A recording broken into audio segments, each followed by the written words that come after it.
Welcome, welcome. Um, Gosh, guys, we're in the middle of a very hot time here in Texas. It's brutal. Um, but it's just one of those things that allows you to make an excuse as why you don't do something or don't want to do something because it's too hot. I mean, I get you. I don't want to be outside if I don't have to be.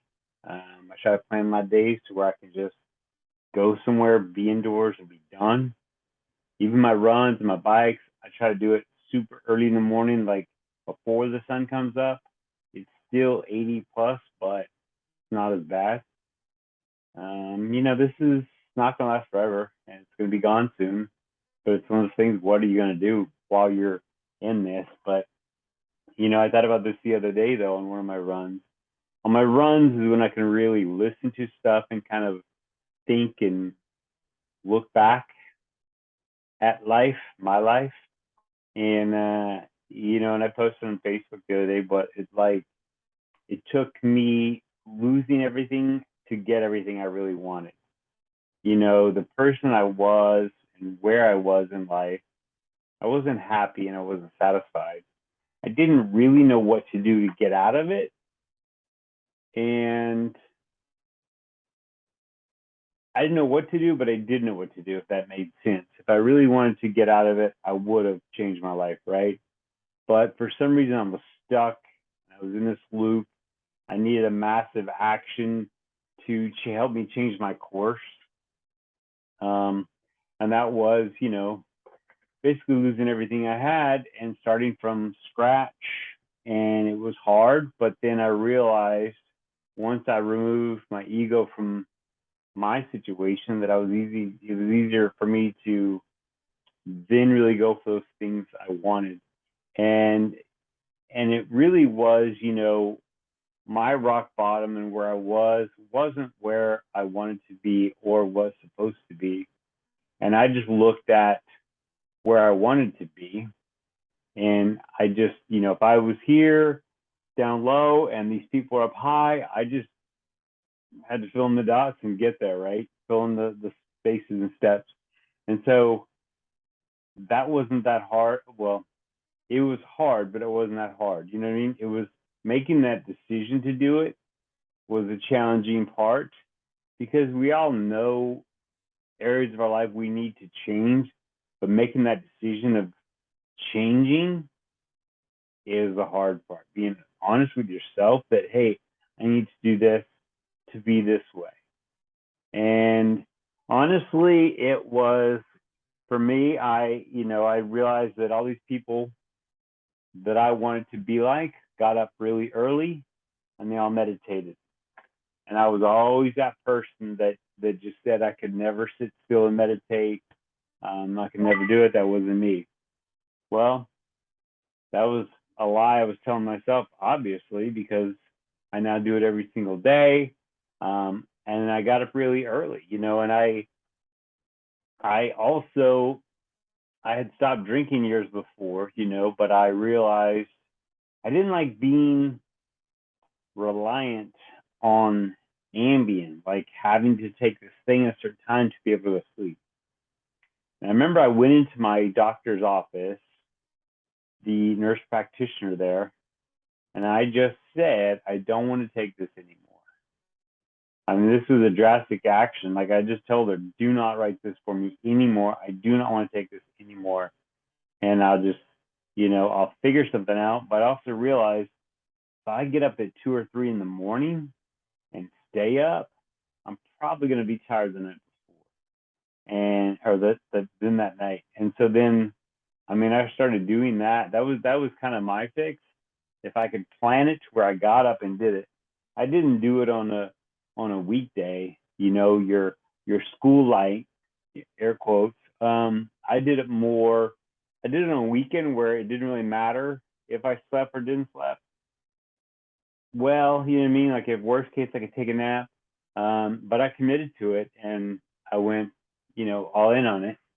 And it was probably the best thing I did. I do remember my brain fog kind of clearing even more.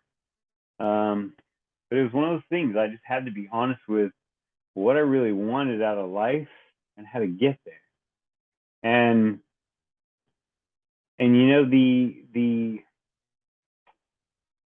the fear or the stress I think I had was the unknown.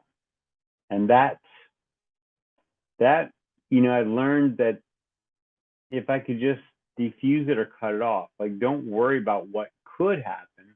Don't worry about, things I can't control. And it's just one of those things that if you think about it, worst case scenario, this could happen or this could happen. Things are going to still happen. So you don't have to really put too much energy on what could happen. Sure, there's things you can do that help keep you on track with the direction you want to go. But other than that, there's really not a reason to stress about it. And that was one of the biggest things I realized was, I let things happen. I don't worry about it and muddy the waters with all that stuff. When I was needing to get a vehicle and I'm like searching, and then I really realized I know so many people in the industry, and I just reached out to them and, sent a text or went by and both. And I was like, hey, I'm looking for a vehicle. I want a vehicle. I want to spend this much on it. And I really wanted to get a vehicle by a certain date. Like I told myself, this week, I want to get another vehicle. There's plenty out there. People are saying they're low in cars. There's a lot of cars out there. Sure, the prices are up, but who cares? We all still need it. And I remember I wasn't really seeing wasn't a lot moving around action-wise. I was like, well, I guess it won't happen. And I texted one of the general managers. I'm like, hey, you got anything this price? And didn't really hear anything. I was like, well, that was my last shot at this. I'm like, oh, well, it'll happen. And once I pretty much decided it'll just happen when it happens, it was a few minutes later, I get a text from him. He sent me pictures of this vehicle, and he's like, we just got this in. We got this for this price. He was, and I went up there and drove it. I'm like, okay, I like this. And I said, can I drive it over the weekend? Because I want to try this thing out. Let me make sure it's all good. And I'll come back Monday, Tuesday with the money if I like it. And so, again, I just cleared it up like, it'll happen when it happens. Well, then it happened. Things were ready. And I think that's the hard part, is just being okay with the future just ending up, and just focusing on right now and be okay with right now where you are and be happy with yourself. Sure, we're always going to make dumb mistakes within our own control that we maybe could have prevented, but you know what? That's part of going through something. You got to be able to have those things and then get through it. But yeah, sometimes when you think the worst thing that could happen to you is actually a blessing. And that was it for me. I mean, I'm so much happier in my life, in the situation I'm in. And, you just got to start acting like the kind of person you want to be, or start, copying the recipe, doing what they did. And those little things pan out, they pay off eventually. I don't know. It's so easy for me now, but I know looking back, I remember how hard it was to get through my own mess. It was a mess I made. It wasn't like someone came in and destroyed my life. This was all me and the way I was, put me on that path.